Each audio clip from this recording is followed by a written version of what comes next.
Hi friends, welcome back to true C ಕ್ಯಾಪಿಸಲ್. ನಾನು Chetan C K. ಇಲ್ಲಿ ನೀವೆಲ್ಲರೂ ಕೂಡ CET ಎಕ್ಸಾಮ್ ಮುಗಿಸಿದ್ದೀರಾ. CET ಎಕ್ಸಾಮ್ ಎಲ್ಲ ಮುಗಿಸಾದ್ಮೇಲೆ ನೀವೆಲ್ಲರೂ ಕೂಡ ಎಕ್ಸೈಟ್ಮೆಂಟಿಂದ ವೆಯ್ಟ್ ಮಾಡೋದು CET ರಿಸಲ್ಟು ಯಾವಾಗ ಬರುತ್ತೆ ಅಂತ. ಏನಾದರೂ ಮೇ 15ಕ್ಕೆ ಬರುತ್ತಾ, ಇಲ್ಲ ಮೇ 20ಕ್ಕೆ ಬರುತ್ತಾ, ಯಾವಾಗ ಬರುತ್ತೆ ಅಂತ ವೆಯ್ಟ್ ಮಾಡ್ತಾ ಇರ್ತೀರಾ.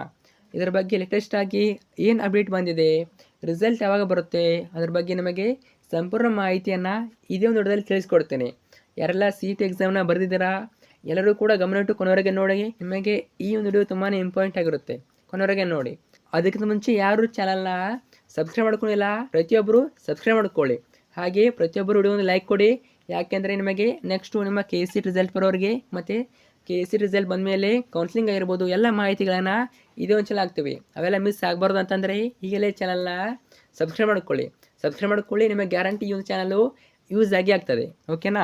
ಇವಾಗ CET ಎಕ್ಸಾಮ್ ಬರೆದ ತಕ್ಷಣ ನೀವೆಲ್ಲರೂ ಕೂಡ ಕೇಳೋದೇನೆಂದರೆ, ನಂದು PUCಯಲ್ಲಿ ಇಷ್ಟು ಮಾರ್ಕ್ಸ್ ಬಂದಿದೆ, CETಯಲ್ಲಿ ಇಷ್ಟು ಸ್ಕೋರ್ ಬಂದಿದೆ, ಇವಾಗ ನನ್ನ ರ್ಯಾಂಕಿಂಗ್ ಎಷ್ಟು ಬರ್ಬೋದಂತ ನೀವು ಕೇಳ್ತೀರಾ. ಅದಕ್ಕೋಸ್ಕರ ನಿಮಗೆ ಇಲ್ಲಿ ಒಂದು ರ್ಯಾಂಕ್ ಪ್ರಿಡಿಕ್ಟರ್ ಇದೆ. ಇಲ್ಲಿ ಜಸ್ಟ್ ಏನಂದರೆ ನಿಮ್ಮ PUCಯಲ್ಲಿ ಫಿಸಿಕ್ಸ್, ಕೆಮಿಸ್ಟ್ರಿ ಮತ್ತು ಮ್ಯಾಥಮೆಟಿಕ್ಸಲ್ಲಿ ಎಷ್ಟು ಸ್ಕೋರ್ ಇದೆ, ಎಷ್ಟು ಸ್ಕೋರ್ ಬಂದಿದೆ ಅದನ್ನು ಎಂಟರ್ ಮಾಡಿ. ನಂತರ KCETಲಿ ಎಷ್ಟು ಸ್ಕೋರ್ ಬಂದಿದೆ ಅದನ್ನು ಎಂಟರ್ ಮಾಡಿಬಿಟ್ಟು ಸಬ್ಮಿಟ್ ಅಂತ ಕೊಟ್ಟರೆ ಸಾಕು.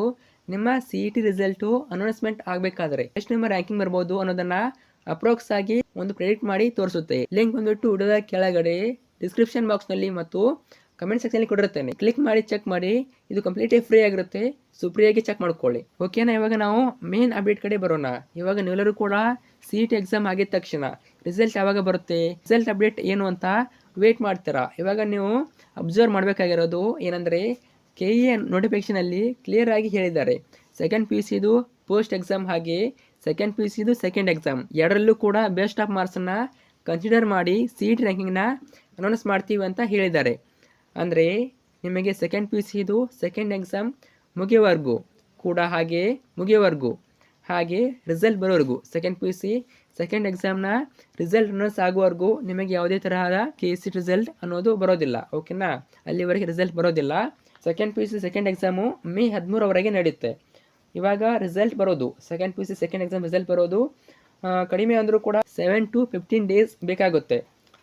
ಈ ಒಂದು ರಿಸಲ್ಟ್ ಬಂದಾದಮೇಲೆ ನಿಮಗೆ ಏನು ಮಾಡ್ತಾರೆ ಅಂದರೆ, ನೆಕ್ಸ್ಟು KCET ರಿಸಲ್ಟ್ ಅನೌನ್ಸ್ ಮಾಡ್ತಾರೆ. ಆದ್ದರಿಂದ ನಿಮಗೆ KCET ರಿಸಲ್ಟ್ ಯಾವಾಗ ಬರ್ಬೋದು ಅಂದರೆ, ಮೇ ಕೊನೆಯ ವಾರದಲ್ಲಿ ಅಥವಾ ಜೂನ್ ಫಸ್ಟ್ ವೀಕಲ್ಲಿ ಬರ್ಬೋದು. ಎಕ್ಸಾಕ್ಟ್ ಡೇಟ್ ಬಂದುಬಿಟ್ಟು KE ಅವರು ಅನೌನ್ಸ್ ಮಾಡ್ತಾರೆ, ವೇಟ್ ಮಾಡಿ.